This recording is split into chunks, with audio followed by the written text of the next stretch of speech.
بسم اللہ الرحمن الرحیم نحمده ونصلی ونسلم علی رسولہ الکریم اما بعد۔ معزز طلباء، اللہ تعالیٰ سے امید ہے کہ آپ سب خیر و عافیت سے ہوں گے۔ سبق نمبر 140 اور باب النفقہ میں جو فصل ہم نے شروع کی تھی، اس فصل کے اندر ہم اصول اور فروع کے نفقے کا بیان پڑھ رہے ہیں۔ اس میں آج ہم پڑھیں گے دوسرے رشتہ دار، ذی رحم محرم رشتہ دار، اور ساتھ ہی بالغ اولاد ہے لیکن معذور ہے، کما نہیں سکتی، اس کا نفقہ باپ کے اوپر لازم ہے یا نہیں، اس کا حکم پڑھیں گے۔ ذی رحم محرم کا مطلب ایسا رشتہ دار کہ جو ذی رحم بھی ہو، یعنی دونوں کی اصل ایک ہو، اس کی اور اس رشتہ دار کی اصل ایک ہو، یعنی پیچھے ایک ہی رحم سے آئے ہوئے ہوں، یعنی ماں ان کی ایک ہو یا دادی پیچھے ایک ہی ہو، نانی ایک ہی ہو، یعنی ایک ہی اصل سے وہ نکل کر آئے ہوئے ہوں، ان کو ذی رحم کہا جاتا ہے۔ اور ساتھ ساتھ ذی رحم کے ساتھ ایسا رشتہ دار کہ جو محرم بھی ہو اور اس کے ساتھ ہمیشہ ہمیشہ کے لیے نکاح نہ ہو سکتا ہو، تو ایسے رشتہ دار کا نفقہ وہ لازم ہوگا۔ اس کی بھی کچھ شرائط ہوں گی، جیسا کہ ایک شرط یہ بھی ہوگی کہ ان کے بارے میں دیکھا جائے کہ وہ خود امیر ہیں یا غریب ہیں۔ اگر وہ رشتہ دار غریب ہیں تو تب نفقہ ان کے اس رشتہ دار پر لازم ہوگا، ورنہ نہیں ہوگا۔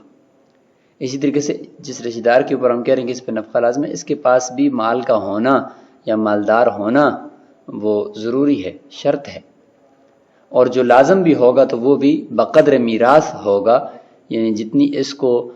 اپنے ان ذی رحم محرم رشتہ داروں سے میراث ملے گی، اس کی بقدر الغرم بالغرمی اس وقت اس کو یہ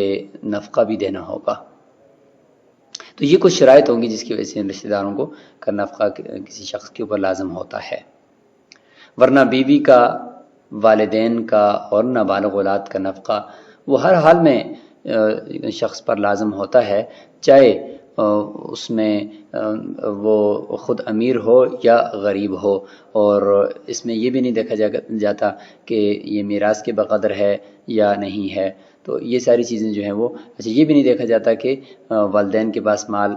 ہے یا نہیں ہے۔ اگر مال ہو، کمانے کی قدرت بھی ہو، پھر بھی اولاد کے اوپر والدین کا نفقہ لازم ہوتا ہے۔ تو یہ کچھ چیزیں آپ نے یہاں پہ اصول کو سمجھنا ہے، پھر انشاءاللہ ہم کتاب سے اس کو دیکھتے ہیں۔ پیچھے یہ عبارت رہ چکی تھی کہ وَلَا يُشَارِكُ الْوَلَدَ فِي نَفَقَةِ أَبَوَيْهِ أَحَدٌ، والدین کے نفقے میں اولاد کے ساتھ کوئی اور شریک نہیں ہوگا، صرف اولاد کے اوپر ہی اس کا نفقہ لازم ہوگا اور کوئی اور وارث اس میں شریک نہیں ہوگا، کیونکہ یہ بقدر میراث تو ہے نہیں، بلکہ والدین اگر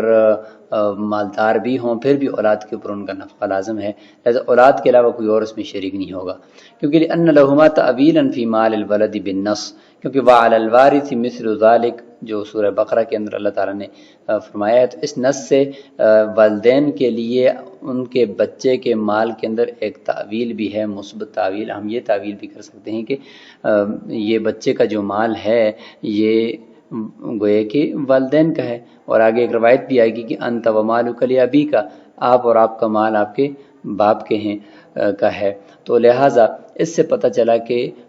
بچے کے مالدار ہونے سے والدین بھی مالدار شمار ہوتے ہیں، لہٰذا کیونکہ وہ والدین کا ہی مال حکماً شمار ہوتا ہے۔ وَلَا تَأْوِيلَ لَهُمَا فِي مَالِ غَيْرِهِ، لیکن ان والدین کے لیے بچے کے علاوہ کسی دوسرے رشتہ دار کے مال کے اندر کوئی تعویل نہیں ہے کہ وہ مال ان کا نہیں ہو سکتا، لہٰذا کسی دوسرے رشتہ دار کے مالدار ہونے سے یہ جو والدین ہوں گے کسی بھی شخص کے، وہ مالدار نہیں ہوں گے، ہاں اس کے اپنے مال سے اس کے والدین مالدار شمار ہوں گے۔ وَلِأَنَّهُ أَقْرَبُ النَّاسِ إِلَيْهَا، اور عقلی دلیل بھی ہے کہ بچہ یعنی بیٹا وہ والدین کے ساتھ سب سے زیادہ قریب ہے، اور فکان اولا باستحقاق نفقتہ علیہ، کیونکہ یہ نفقہ جو لازم ہوتا ہے یہ قرابت کی وجہ سے ہوتا ہے، اور قرابت میں لڑکا جو ہے وہ سب سے زیادہ، بیٹا جو ہوتا ہے یا بیٹے یا اولاد جو ہوتی ہے وہ والدین کے سب سے زیادہ قریب ہوتی ہے، تو لہٰذا اولاد وہ والدین کے نفقے کے اس کو اپنے اوپر لازم کرنے کے اعتبار سے وہ زیادہ اولا ہے۔ وہی علی الذکور والاناث بالسویۃ فی ظاہر الروایہ وہو صحیح، فرماتے ہیں کہ یہ جو والدین کا نفقہ ہوتا ہے یہ اولاد کے میں سے مذکر اور مؤنث یعنی بیٹے اور بیٹیوں سب پر برابر لازم ہوتا ہے ظاہر روایہ کے مطابق، اور یہی صحیح اور راجح قول ہے کہ لأن المعنی یشملہما، کیونکہ یہ جو ولد کا معنی ہے اولاد کا معنی یہ دونوں کو شامل ہے کہ دونوں کے قریب ہیں، لہٰذا اگر ہم یہ کہیں کہ بھئی صرف بیٹے کے اوپر لازم ہے بیٹیوں کے اوپر لازم ہے تو یہ بات درست نہیں ہے۔ والنفقة لكل ذي رحم محرم إذا كان صغيرا فقيرا أو كانت امرأة بالغة فقيرة أو كان ذكرا بالغا فقيرا زمنا أو أعمى، نفقہ ہر ذی رحم محرم کے لیے لازم ہے بشرطے کہ وہ ذی رحم محرم نابالغ فقیر ہو، یا بالغ عورت ہو لیکن فقیرہ ہو، یا مذکر ہو بالغ ہو لیکن فقیر ہو اور معذور ہو یعنی پہج ہو یا اندھا ہو، تو ان کا نفقہ بھی اس کے رشتہ دار کے اوپر، ان کے رشتہ دار کے اوپر لازم ہے بشرطے کہ وہ رشتہ دار بھی مالدار ہو۔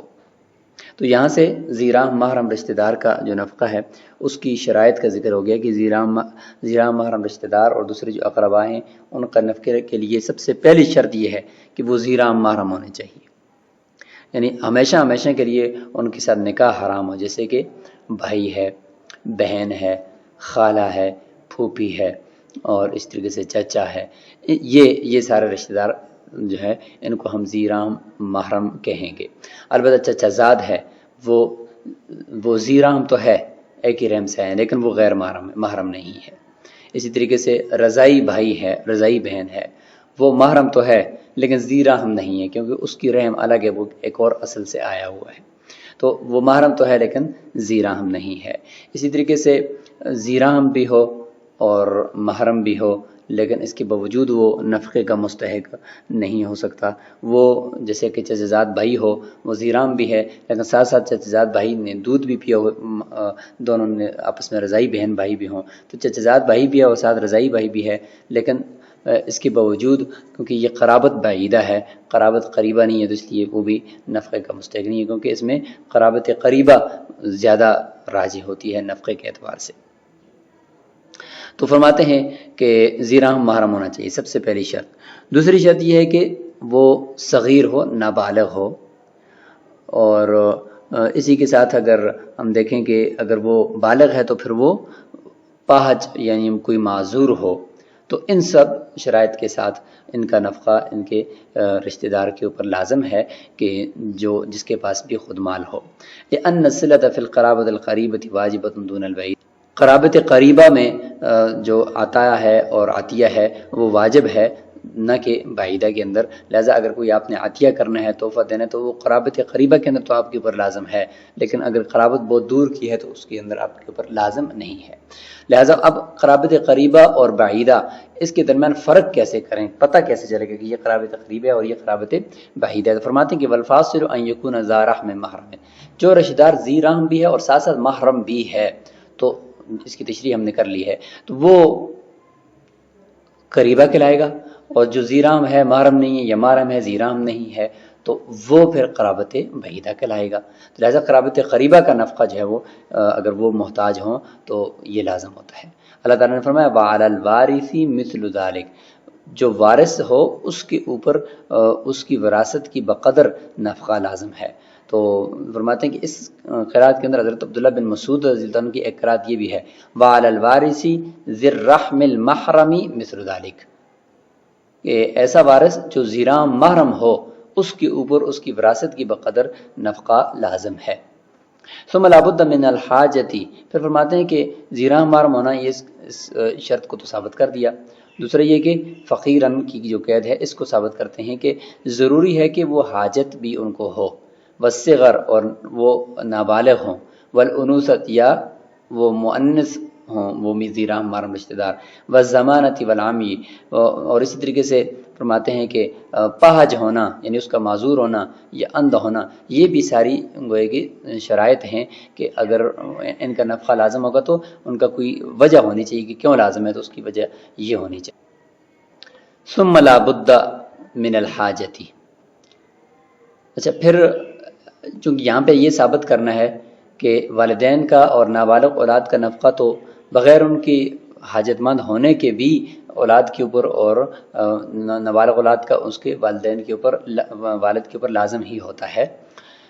لیکن یہ جو رشتہ دار ہیں ذی رحم محرم، ان کا نفقہ لازم ہونے کے لیے ان کے فقیر ہونا یا بالغ ہونا یعنی ان کا حاجت مند ہونا بہرحال یہ ضروری ہے۔ اگر حاجت مند ہیں تو تب ان کا نفقہ ان کے رشتہ دار پر لازم ہوگا، ورنہ لازم نہیں ہوگا۔ تو اس کو ثابت کرتے ہیں اور فرق بیان کر رہے ہیں کہ ثم لا بد من الحاجہ، کہتے ہیں کہ حاجت کا ہونا ضروری ہے، یہاں پہ کامہ ہونا چاہیے، اور اس کے بعد آگے عبارت الگ ہے، فرماتے ہیں والصغر، صغری نہیں ہے بلکہ والصغر والانوثۃ والضمانۃ والعمی امارۃ الحاجۃ لتحقق العجز، فرماتے ہیں کہ نابالغ ہونا یا مؤنث ہونا یا پاہج ہونا یا اندھا ہونا یہ حاجت کی دلیلیں ہیں تاکہ عجز ان کا ثابت ہو جائے، متحقق ہو جائے، پھر ان کی وجہ سے نفقہ وارث کے اوپر یعنی ان کے جو رشتہ دار ہے اس کے اوپر لازم ہو۔ فإن القادر على الكسب غني بكسبه بخلاف الأبوين لأنه يلحقهما تعب الكسب، فرماتے ہیں کہ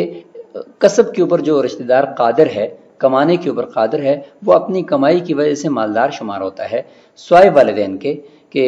ان کو کمائی کے اندر تھکاوٹ وہ لاحق ہو جاتی ہے، چونکہ بڑی عمر ہے تو لہذا اگرچہ وہ قادر بھی ہوں کمائی پر، لیکن پھر بھی چونکہ کمائی سے وہ تھک جائیں گے۔ والولد مأمور بدفع الضرر عنہما، اور اولاد کو حکم دیا گیا ہے کہ وہ اپنے والدین سے ضرر کو دور کریں، فتجب نفقتہما مع قدرتہما علی الکسب، پس اولاد کے اوپر والدین کا نفقہ تو لازم ہوگا باوجود والدین کے کمائی کے اوپر قدرت کے۔ قال، امام قدر رحمہ اللہ فرماتے ہیں کہ ویجب ذلک علی مقدار المیراث، ایک تو یہ ہے کہ ان کا حاجت مند ہونا ضروری ہے ذی رحم محرم رشتہ داروں کا، تب ان کا نفقہ لازم ہوگا کسی شخص کے اوپر، اور دوسری شرط یہ ہے کہ وہ جو لازم بھی ہوگا نا وہ بھی بقدر میراث ہوگا، ایسا نہیں ہوگا کہ جتنا بس ان کو چاہیے کہ اتنا بس نفقہ ان کو دے دو، نہیں، بلکہ جتنی اس وارث کو اپنے ان ذی رحم محرم رشتہ داروں سے میراث ملے گی اسی میراث کی بقدر اس وقت نفقہ بھی اس کے اوپر لازم ہے۔ ویجبر علیہ، اور یہ چونکہ اس نے بعد میں میراث بھی لینی ہے ان کی، تو یہ اس کے اوپر حق ہے وارث کے اوپر، لہذا اس وارث کو کے اوپر جبر بھی کیا جائے گا یہ نفقہ لینے کے اندر، بشرط کہ وہ خود بھی مالدار ہو۔ لأن التنصیص علی الوارث تنبیہ علی اعتبار المقدار، مطلب یہ جو آیت کے اندر ہے وعلی الوارث مثل ذلک، وعلی الوارث مثل ذلک، یہ جو آیت کے اندر صراحت کر دی گئی ہے، تو یہ صراحت کرنا کہ وارث کے اوپر نفقہ لازم ہے سورہ بقرہ کی آیت نمبر 233 میں، تو یہ فرماتے ہیں کہ یہ صراحت ہے، صراحت کرنا وارث کے اوپر، یہ تنبیہ ہے کہ وارث کی مقدار، وراثت کی مقدار کی بقدر اس کے اوپر نفقہ لازم ہے، یعنی جتنی اس نے بعد میں وراثت لینی، چاہے سدس لینی ہے، خمس لینی ہے، ربع لینی ہے، ثمن لینی ہے اس وارث سے، تو اسی کی بقدر فی الحال اس کے اوپر اتنا ہی نفقہ لازم ہوگا، اس سے زیادہ نہیں۔ وَلِأَنَّ الْغُرْمَ بِالْغُنْمِ، عقلی دلیل بھی ہے اور ایک قاعدے کی مدد سے بھی سمجھا رہے ہیں کہ جتنا بھی اگر آپ کے اوپر کوئی تاوان آتا ہے وہ اسی نفع کی بقدر آتا ہے جتنا نفع آپ کو ملے گا، تو لہذا غرم ابھی نفقہ اور غنم بعد میں آنے والی میراث، فرماتے ہیں کہ جتنی آپ کو بعد میں میراث ملے گی اسی کی بقدر فی الحال آپ کو ایک تاوان اٹھانا پڑے گا، یعنی نفقہ دینا پڑے گا، کیونکہ لأن الغرم بالغنم، کیونکہ نفع کی بقدر ہی انسان کو تاوان دینا ہوتا ہے۔ والجبر لإیفاء حق مستحق، جبر کیوں کیا جائے گا اس رشتہ دار کے اوپر کہ بھئی تم دے ہی دو ان کو نفقہ، فرماتے ہیں کہ جبر اس وجہ سے کیا جائے گا کہ یہ حق ہے جو اس کے اوپر لازم ہے اور اس کی ادائیگی اس کے اوپر ضروری ہے، تو اس حق کی ادائیگی کے لیے اس کے اوپر جبر کیا جائے گا۔ قال، امام قدری رحمہ اللہ فرماتے ہیں کہ وتجب نفقۃ ابنۃ البالغۃ والابن الزمین علی ابویہ اثلاثا علی الاب الثلثان وعلی الام الثلث، کہ بیٹی بالغہ ہے، بیٹا بالغ ہے، لیکن ہیں معذور ہیں. بیٹی اگر بالغہ بھی ہو معذور نہ بھی ہو پھر بھی نفقہ باپ کے اوپر لازم ہے، وہ کمانے کی عام طور پہ صلاحیت نہیں رکھتی، لہذا بیٹی بالغ بھی ہو اور ساتھ اگر وہ صحت مند بھی ہو، معذور نہ بھی ہو، پھر بھی باپ کے اوپر نفقہ لازم ہے. اور اس طریقے سے بیٹا اگر بالغ ہے تو پھر اس کے لیے یہ شرط ہے باپ کے اوپر نفقہ لازم ہونے کے لیے کہ وہ معذور ہو. تو فرماتے ہیں کہ باپ اور ماں دونوں کے اوپر لازم ہے. اگر نابالغ اولاد ہوتی تو پھر تو صرف باپ پر لازم تھا اور وہ ہر حال میں باپ پر لازم تھا. لیکن یہاں پر چونکہ اولاد بالغ ہے، بالغ ہونے کے بعد عام طور پر والدین پر نفقہ لازم ہوتا نہیں ہے، لیکن یہاں پر فرماتے ہیں کہ اگر بالغ اولاد ہے مؤنث سے تو مطلقاً، اور اگر مذکر ہے تو ان کا بشرط معذوری والدین کے اوپر ان کا نفقہ لازم ہے، لیکن اثلاثاً 3 حصے کر کے 3/3. علی الابی الثلثان، باپ کے اوپر 2 ثلث ہے اور ماں کے اوپر 1 ثلث ہے، کیونکہ اگر وراثت بھی بعد میں ملے گی نا، چونکہ یہ بقدر میراث ہے تو وراثت بھی باپ کو 2 حصے ملے گی اور ماں کو ثلث ملتا ہے. اسی وجہ سے اس وقت ان کے اوپر نفقہ بھی اسی بقدر لازم ہوگا. لأن المیراث لهما على هذا المقدار، کیونکہ والدین کے لیے میراث بھی اولاد سے اگر کوئی اور نہ ہو تو اسی طریقے سے ملتی ہے. قال العبد الضعیف، صاحب ہدایہ فرماتے ہیں کہ هذا الذي ذكره روایت الخصافی والحسن رحمہم اللہ، یہ جو روایت ہے یہ امام قدری رحمہ اللہ نے ذکر کیا، یہ امام خصاف کی اور امام حسن رحمہم اللہ کی روایت ہے. لیکن وفی ظاہر روایت کل النفقۃ علی الاب، ظاہر روایہ میں یہ ہے کہ سارے کا سارا نفقہ ان بالغ اولاد کا یہ باپ پر ہی لازم ہوگا. لقولہ تعالی وعلی المولود لہ، دیکھیں وعلی المولود لہ رزقہن وکسوتہن آیت میں ہے سورہ بقرہ کی کہ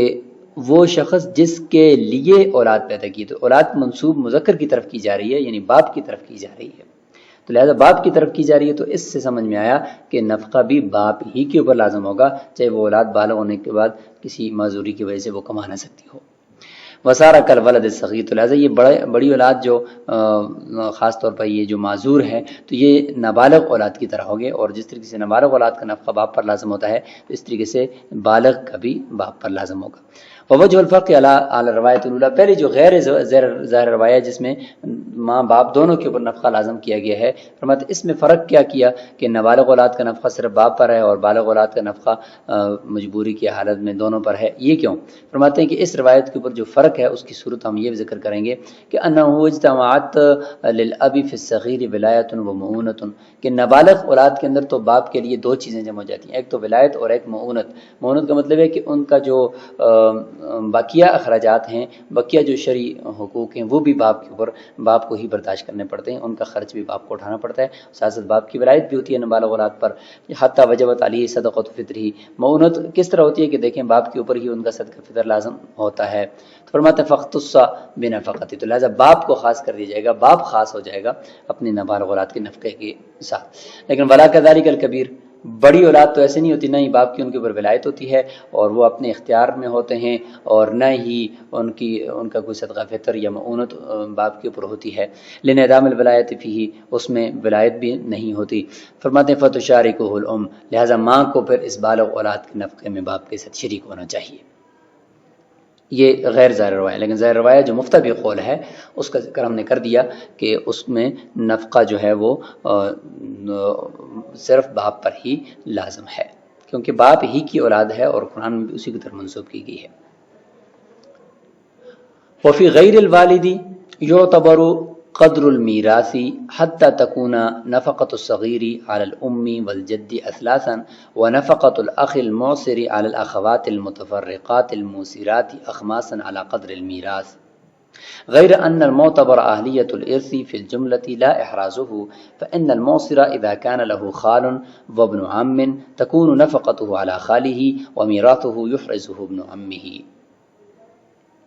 اس عبارت کے اندر یہ بات ذکر کرنا مقصود ہے کہ اگر باپ ہے تو باپ کے لیے تو باپ کے اوپر تو نفقہ اپنی اولاد کا لازم ہے،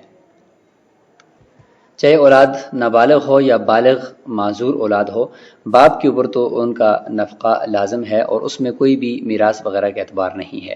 لیکن فرماتے ہیں کہ وہ فی غیر الوالدی، باپ کے علاوہ، باپ نہیں ہے اور پیچھے ماں ہے، اس اولاد کی صرف ماں رہتی ہے یا دادا رہتا ہے، تو فرماتے ہیں کہ اس صورت میں ماں اور دادا، ان کے اوپر جو اس بچوں کی یا اس بالغ اولاد جو معذور ہے اس کی جو کا نفقہ جو لازم ہوگا وہ بقدر میراث ہوگا۔ اس لیے فرماتے ہیں کہ وفی غیر الوالد، والد کے علاوہ اگر کوئی رشتہ دار ان بچوں کا موجود ہے تو اس میں یعتبر قدر المیراث، میراث کی بقدر نفقہ ان پہ لازم ہوگا۔ آگے مثال دیتے ہیں کہ حتی تکون نفقۃ الصغیر علی الام والجد اثلاثا، پس نابالغ اولاد کا نفقہ ان کی ماں کے اوپر اور ان کے دادا پر اثلاثاً ہوگا، 3 ثلث کے اعتبار سے، یعنی 1 ثلث ماں لیتی ہے ویسے میراث، اور 2 ثلث بقیہ جو اتنا بھی مال بچتا ہے اگر کوئی اور وارث نہ ہو تو سارے کا سارا دادا وہ لے لیتے ہیں عصبہ بن کر، تو اس لیے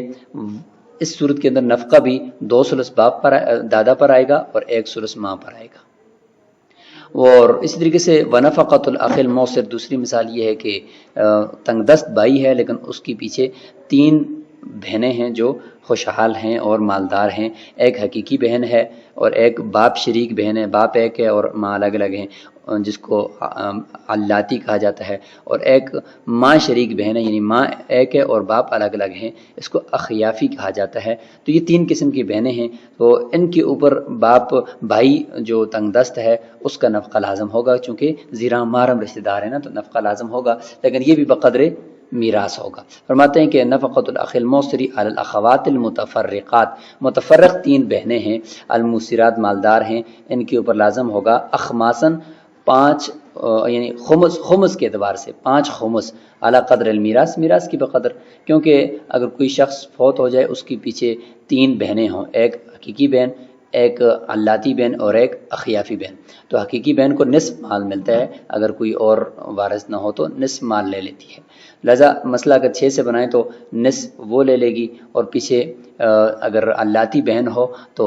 حقیقی بہن کی موجودگی میں اس کو سدس ملتا ہے، تکملۃ للثلثین، تو ایک اس کو مل جائے گا سدس، یعنی 6 کا ایک ایسا اس کو مل جائے گا، 3 اور 1 کل ملا کر 4 ہو گئے، اور اخیافی جو ماں شریک بہن ہوتی ہے وہ اگر اصول و فروع نہ ہو تو اس کو اگر وہ 1 ہو تو اس کو سدس ملتا ہے، تو لہٰذا 6 ایسا اس کو مل گیا، تو گویا کہ کل ملا کر کل 5 حصے تقسیم ہو گئے، 3 حقیقی بہن کو، 1 چھٹا حصہ وہ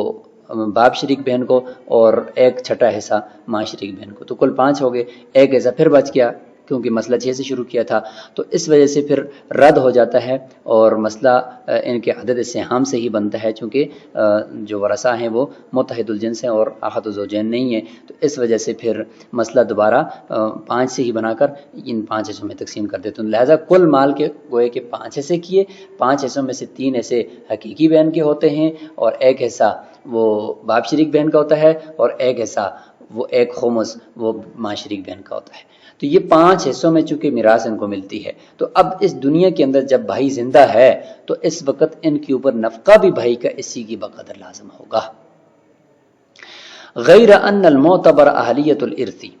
یہ اس کے ساتھ متعلق ہے، فرمایا کہ باپ کے علاوہ اگر کوئی وارث پیچھے موجود ہے تو نابالغ اولاد اور بالغ معذور اولاد کا نفقہ بقدر میراث ہوگا، لیکن فرماتے ہیں کہ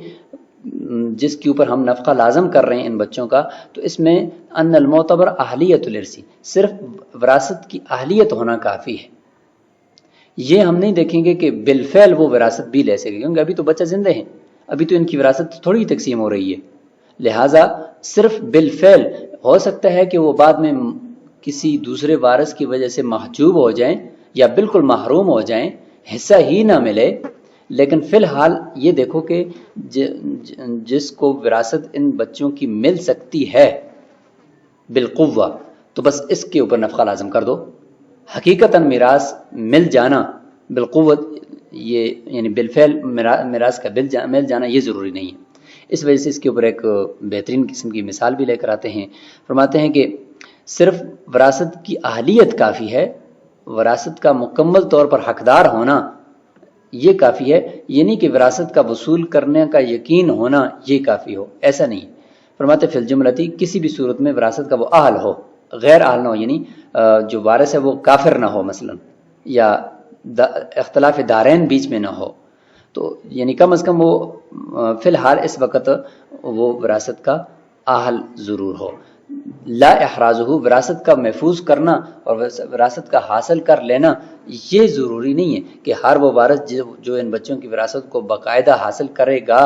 تو وہی نفقہ دے گا، نہیں، ایسا نہیں ہے۔ فرماتے ہیں کہ فإن الموسر، پس اگر کوئی تنگ دست ایسا ہے کہ اذا کان لہ خال، اس کا ماموں بھی ہے، وابن عم، اور اس کا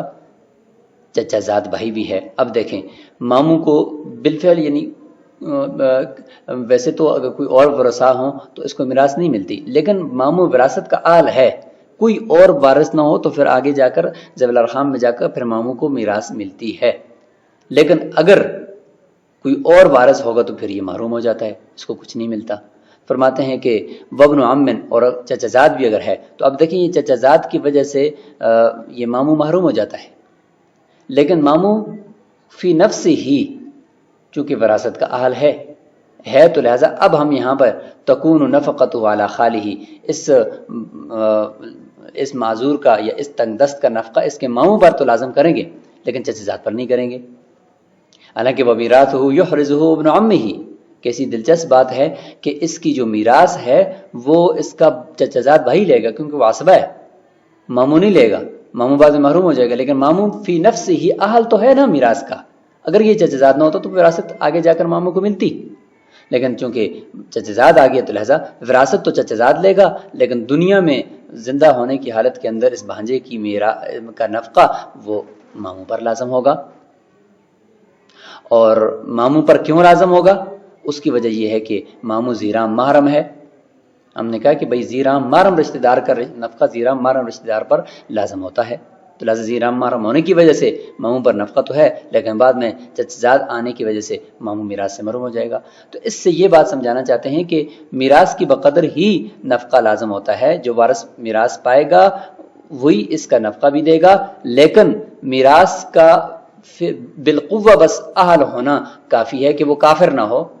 یا اختلاف دارین نہ ہو، بقیہ اگر وہ بعد میں وراثت نہیں لے سکتا کسی وجہ سے اس کا اعتبار نہیں ہے۔ تو یہاں تک یہ بات مکمل ہو چکی ہے جس میں ہم نے زیرام محرم رشتہ داروں کا جو نفقہ ہے اس کی شرائط پڑھی، جس کا خلاصہ یہ ہوا کہ ایک تو یہ کہ زیرام محرم رشتہ دار خود حاجت مند ہو، دوسرا یہ کہ وہ زیرام محرم ہو، قرابت قریبہ ہو، بعیدہ نہ ہو، ہمیشہ ہمیشہ کے لیے ان کے ساتھ نکاح نہ ہو سکتا ہو، تو ان کا نفقہ وہ دوسرے زیرام محرم رشتہ دار کے اوپر لازم ہوگا۔ اور اگلے سبق کے اندر انشاءاللہ ہم یہ بھی پڑھیں گے کہ کون کون سی وہ شرائط ہیں جس کی وجہ سے زیرام محرم رشتہ داروں کا نفقہ پھر لازم نہیں ہوتا، اور ساتھ ہی جس شخص کے اوپر ہم نفقہ لازم کر رہے ہیں تو اس کے لیے بھی مالدار ہونا ضروری ہے، کتنی مالداری ہو وہ انشاءاللہ اگلے سبق کے اندر آ رہی ہے۔ السلام علیکم ورحمۃ اللہ۔